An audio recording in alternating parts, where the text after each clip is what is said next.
myself and curse my fate, wishing me like to one more rich in hope, featured like him, with friends possessed. For decades, everyone believed Dame Judi Dench never held grudges. She was Britain's untouchable national treasure, a woman who could silence a theater with Shakespeare and captivate the world with nothing more than a raised eyebrow. To fans, she was warm, gracious, endlessly forgiving. But behind that elegance lived a truth she never shared until now. At 90, Dench has nothing left to prove, no roles left to chase, no reputations left to protect. And with age came an unexpected clarity. For the first time, she began speaking openly about the people who tested her patience to its breaking point. Actors who dismissed her, directors who mocked her process, colleagues who mistook kindness for weakness, and most shocking of all, names no one ever expected. What the public never truly understood is this: Judi Dench could endure pressure. She could navigate towering egos. She could survive the brutal world of the stage, but she never forgot disrespect. Some stories stayed whispered for decades. A world-famous actor who humiliated her during rehearsal, a co-star who treated her like a beginner, a director who publicly dismissed her instincts in front of an entire crew, a celebrated performer who mocked her age on record. There was even another national treasure who turned a simple disagreement into a rivalry she never forgave. 6 moments that reshaped how she chose her collaborators. 6 names she quietly kept at a distance. 6 wounds she never allowed to reopen. And once you hear who they were and what they did, you'll never watch their performances together the same way again. Let's begin with the one that stunned even the British theater world. Number 1, Daniel Day-Lewis. No one expected Judi Dench to keep her distance from Daniel Day-Lewis. To the outside world, they were 2 giants of British acting, each embodying a different philosophy of the craft. One stood for precision and control, the other for total immersion. But when they finally worked together, admiration quickly gave way to exhaustion, and the partnership never recovered. It began during rehearsals for a period drama that promised to unite 2 of the greatest performers of their generation. Dench approached the script as she always had, with clarity, discipline, and absolute respect for timing. Day-Lewis arrived already transformed, speaking in the character's voice, moving with the character's gait, refusing to break role. She understood the method. She respected the commitment. But Dench also believed in boundaries, especially when an actor's technique began to affect everyone around them. Halfway through the shoot, the tension surfaced. One morning, Dench walked onto set and greeted the crew as usual. Day-Lewis, still fully in character, ignored her completely, pacing alone in a corner. When she approached him with a suggestion for a shared scene, he did not respond to Judi Dench. He responded to the fictional person she was meant to portray. It wasn't playful. It wasn't preparation. It was dismissal, and it happened in front of the entire room. That moment marked a turning point. From then on, Dench found herself delivering lines to an actor who refused to acknowledge her existence unless the camera was rolling. She tried to adjust, but the strain only intensified. Scenes stretched longer than planned. Conversations stalled. Communication slowly broke down. Crew members whispered about the unmistakable chill on set. The way Dench stood with her hands folded, waiting for a pause in his intensity that never arrived. The breaking point came during a particularly demanding emotional scene. Dench wanted time to discuss pacing and interpretation before filming. Day-Lewis refused, insisting that truth could only be discovered in the pressure of the take itself. She remained composed, but that moment exhausted her patience. For Judi Dench, collaboration was built on trust. This was not collaboration. It was isolation presented as genius. After the project ended, she never spoke against him publicly. She acknowledged his talent, his discipline, his extraordinary dedication. But privately, she made a quiet, final decision. She would never again step onto a set ruled by someone else's extremes. With Daniel Day-Lewis, the brilliance was undeniable, and so was the cost. Number 2, Maggie Smith. To the public, Judi Dench and Maggie Smith appeared inseparable. 2 national treasures, 2 towering figures of the British stage, frequently photographed laughing together as though nothing could ever fracture their bond. But within the theater world, there was one incident everyone remembered, a moment that cooled a friendship decades in the making and left a mark Dench never fully erased. It happened during rehearsals for a major West End production in the late 1980s. Expectations were immense. Dench and Smith together promised excellence without question. Their chemistry had always been quick, sharp, seemingly effortless. As rehearsals progressed, however, something shifted. Smith, already under the weight of a relentless schedule and intense press scrutiny, grew increasingly impatient. Dench remained steady, focused, meticulous, determined to shape each scene with care. Their methods collided. The confrontation arrived without warning. During a run-through of a crucial two-person scene, Dench paused to ask about the emotional timing of an exchange, a routine question she had posed countless times throughout her career. That afternoon, Smith snapped. Turning to Dench in front of the entire cast, she said, "If you want to direct the play, Judi, just say so." The room went silent. Dench stood still, stunned not so much by the words, but by the public rebuke. It was the tone, the dismissal, the suggestion that her precision was interference rather than professionalism. From that moment on, the atmosphere changed. Smith withdrew into sharp humor that often cut too deeply. Dench responded with measured coolness. On stage, the performances remained flawless. Off stage, the distance between them grew unmistakable. Whispers spread through the company. Two queens of the British stage, people said, had finally collided. When the production ended, Dench maintained her dignity. She thanked the cast. She showed no outward sign of conflict, but privately, she made a choice. She would no longer seek projects that placed them side by side. In later interviews, she spoke of Smith politely, even warmly, but never with the open affection she had once shown so freely. The world saw camaraderie. Dench remembered the moment respect slipped. Number 3, Kenneth Branagh. No one expected Kenneth Branagh to appear on Judi Dench's private list. To the public, they were Britain's golden pair, mentor and protege, the Shakespearean duo credited with bringing classical theater back into the mainstream. But behind the public admiration was a very different story. What audiences never witnessed was the fracture that formed at the peak of Branagh's rise, a wound Judi Dench never fully allowed to heal. In the early 1990s, Branagh revered her. He studied her choices, her phrasing, her discipline, her fearless command of text, and she in turn respected his ambition, his intensity, his relentless drive toward greatness. Every collaboration between them felt charged, as if two generations of British theater had merged into one. Producers quietly spoke of a long future working side by side. Then came the rehearsal that changed everything. They were preparing a pivotal scene for Branagh's new Shakespeare adaptation.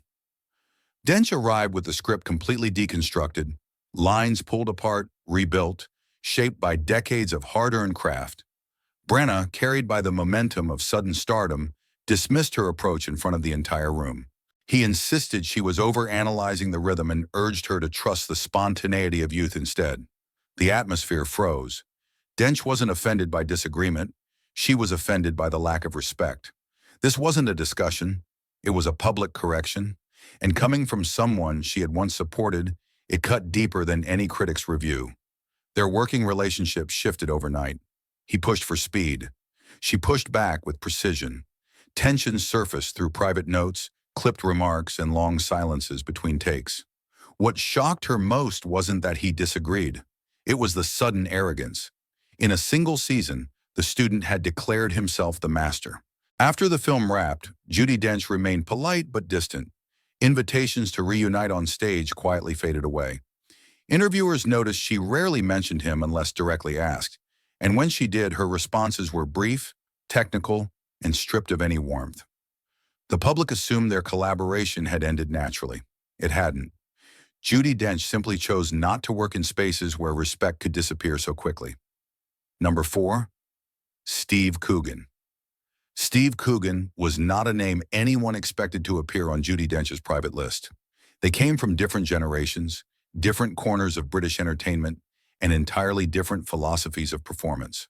Yet their brief collaboration left a sharp impression, one Dench never forgot. Not because of conflict alone, but because of how it made her feel, and the lines she believed he crossed without hesitation. The friction began during early table reads for for a high-profile project designed to pair Dench's dramatic gravity with Coogan's comedic edge. Producers hoped the contrast would feel fresh and electric. At first, Dench welcomed the energy. She admired Coogan's timing, his quick instincts, his ability to reshape a line in seconds. But the balance would not hold. What she never accepted, however, was condescension disguised as humor. It surfaced during one of the earliest rehearsals. As Dench carefully examined the emotional foundation of a scene, she asked the director about a precise character moment. Before the director could answer, Coogan interjected with a grin. "Judi, the audience isn't writing a dissertation," he joked. "They'll be fine if the line is just funny." Polite laughter rippled through the cast. Dench did not join in. She lifted her head slowly, not insulted by the joke itself, but by what it suggested. To her, depth was not ornamentation, it was the work. And in that moment, Coogan had reduced it to a nuisance. From then on, the atmosphere shifted. Coogan improvised freely, drifting through scenes Dench had constructed with her usual rigor. He altered rhythms, changed tones, dismissed feedback with the ease of someone certain the room belonged to him. Dench stayed outwardly calm, but the distance widened. Crew members noticed how she sat quietly, script clutched in her hands, waiting for him to settle, waiting for the noise to subside enough for real acting to begin. The breaking point came during a rewrite session. Coogan casually suggested cutting one of Dench's monologues, joking that the film needed less lecturing and more charm. It was meant to sound lighthearted. It didn't land that way. Dench closed her script. She looked directly at him. She said nothing. The silence was enough. Everyone in the room understood a line had been crossed. After the project ended, Dench avoided speaking about Coogan altogether. When interviewers brought him up, her answers were brief and neutral. She neither criticized nor complimented him. She simply moved forward. And for Judi Dench, that silence was the clearest judgment she ever delivered. Number 5. Harvey Weinstein. Harvey Weinstein was never someone Judi Dench expected to encounter closely, yet he became one of the few individuals she quietly resolved never to trust again. To the public, their professional relationship appeared cordial. He backed several of her films, praised her discipline, and publicly called her one of the greatest living actors in cinema. But behind closed doors, there was a moment Dench never forgot, a moment that revealed exactly who he was and how far he was willing to go to control those around him. It unfolded during an awards season campaign in the early 2000s. Dench had just delivered one of the most acclaimed performances of her career. Weinstein, infamous for his aggressive strategies, wanted complete authority over her publicity schedule. Dench, who valued autonomy more than accolades, resisted. Their conversations grew increasingly strained. She insisted on choosing when and where she appeared. He insisted he knew best. At first, it was pressure. Then it became patronizing. The turning point came during a private meeting in his office. Dench questioned a campaign tactic she felt distorted her work. Weinstein leaned back in his chair, smirked, and said, "Judi, leave the thinking to us. You just show up." She froze. The words weren't raised.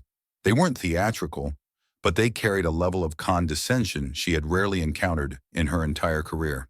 And in that instant, she understood this was never about publicity. It was about power. And he assumed she would bend because everyone else always did. He was wrong. Dench ended the meeting swiftly. She didn't raise her voice. She didn't argue. She simply stood, walked out, and adjusted her position forever. From that moment on, she quietly limited his access, declined multiple projects, and imposed firm boundaries on any future interaction. Industry insiders later noted that Dench was among the very few people who never allowed Weinstein to intimidate her. She dealt with him calmly, precisely, offering nothing beyond the minimum professionalism required. Years later, when allegations against him became public, Dench expressed shock in interviews. Privately, her reaction was far simpler. That single meeting had shown her enough to recognize the darkness people had whispered about for decades. She never worked closely with him again. She never permitted that tone a second time. For Judi Dench, disrespect was never forgotten. With Weinstein, it was unforgivable. Number 6, Richard Eyre. Few would expect Richard Eyre to sit on Judi Dench's private list. He was one of Britain's most respected directors, admired for his intelligence, refinement, and commanding presence in the theater. Together, they created performances critics still reference when discussing the peak of modern British stage work. Yet behind that success lay a conflict sharp enough to end their partnership and leave Dench with a quiet resentment she never tried to hide again. The tension surfaced during a prestigious London production in the late 1990s, a project that demanded absolute precision. Dench entered rehearsals prepared, grounded, and deeply connected to the emotional core of her role. Eyre arrived with a very different philosophy. His process was built on total control. Every pause, every gesture, every tonal shift had been mapped before rehearsals even began. For many actors, that structure felt reassuring. For Dench, it felt suffocating. The breaking point came during a private rehearsal. Dench suggested adjusting the pacing of a key monologue, believing a subtle shift would give the scene greater weight. Eyre shut it down immediately. He didn't debate it. He didn't explore it. He simply said, "Just follow the map, Judi." The words were flat, final, dismissive. Dench froze, not because he disagreed, but because he spoke to her as if she were an inexperienced apprentice, not the artist who had carried some of Britain's greatest roles. From that day on, rehearsals became a silent tug of war. Dench searched for truth within the emotional beats. He insisted on structure. She pushed for nuance. He pushed for symmetry. Their disagreements were never explosive. No raised voices, no public confrontations. But the tension was undeniable. Crew members later recalled the way Dench would stand motionless after note sessions, her script pressed against her chest as if weighing how much of herself she was still willing to offer to a vision that no longer felt collaborative. When the production ended, critics applauded the final result, but Judi Dench had already made her choice. She withdrew quietly. There was no public criticism, no dramatic rupture, just distance. Years later, when asked about working with him, her replies were brief and carefully measured, polite, professional, and entirely without warmth. The world remembered a celebrated collaboration. She remembered the moment she was made to feel like an outsider in her own craft. For Judi Dench, that was the one line that could never be crossed. 6 names, 6 collisions, 6 moments that shaped the private world of a woman millions believed was endlessly composed. Judi Dench built her career on dignity, discipline, and a quiet strength that carried her through every stage and every set. But even she was not untouched by ego, arrogance, or the moments when respect quietly disappeared. Behind the elegance lived a memory that never softened, and a clarity that only sharpened with time. Kenneth Branagh, the protege who outgrew his humility. Daniel Day-Lewis, the method actor who shut her out entirely. Maggie Smith, the colleague whose public snap left a lasting fracture. Steve Coogan, the comedian who mistook depth for overthinking. Harvey Weinstein, the producer who believed power outweighed integrity. Richard Eyre, the director who treated her instincts as interruptions. Each encounter left its mark. Some were painful, some were deeply disappointing, some altered the course of her collaborations altogether. None were forgotten. For Judi Dench, professionalism was uncomplicated. You arrived prepared, you treated people with respect, and if someone crossed the line, you did not reopen the wound. The public saw warmth, wit, a national treasure with limitless patience. The truth behind the curtain was more guarded. She wore her standards like armor. She protected her craft without apology. And when that craft was dismissed even once, the relationship rarely survived. These 6 stories are not about scandal. They are about the cost of disrespect in a world that demands endurance. And now that the names are known, the question is yours. Which of the 6 surprised you most? And do you believe Judi Dench was right to walk away?